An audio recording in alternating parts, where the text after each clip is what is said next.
Mister Bachchan and eagle గురించి మాట్లాడాలి. ఫస్ట్గా మిస్టర్ బచ్చన్ గురించి.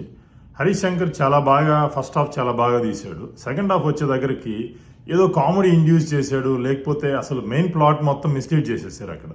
ఇక్కడ మెయిన్గా చెప్పాలనుకుంది అంటే హరీష్ శంకర్, నువ్వు అసలు ఫస్ట్ పాయింట్ గవర్నమెంట్ అఫీషియల్స్ అందరు కకృతిగా చూపెట్టావు అక్కడ. ఇన్కమ్ ట్యాక్స్ డిపార్ట్మెంట్స్లో ఆ రోజుల్లో ఉన్నవాళ్ళు నీ పాయింట్ ఏం చూపెట్టాలి నువ్వు అసలు? ఫస్ట్ థింగ్ వాళ్ళు చాలా అగ్రెసివ్ అండ్ దే ఆర్ జెన్యున్గా చూపెట్టాలి ఒక టీం ఫామ్ చేసినప్పుడు.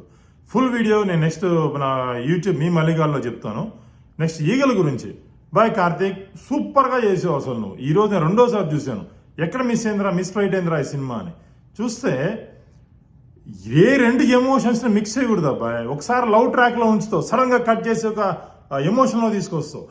ఇక్కడ చూస్తే ఒక మంచి ఫైట్లో ఉంటుంది, సడన్గా లవ్ ట్రాక్లో పోతావు. నీ ఎడిటరు నీలో ఉన్న డైరెక్టర్ని తొక్కేసాడు అక్కడ. ఫుల్ వీడియో మీ మల్లిగాడ్ యూట్యూబ్ ఛానల్లో ఉంది. మీకు ఇది నచ్చితే దానికి సబ్స్క్రైబ్ అవ్వండి. Thank you.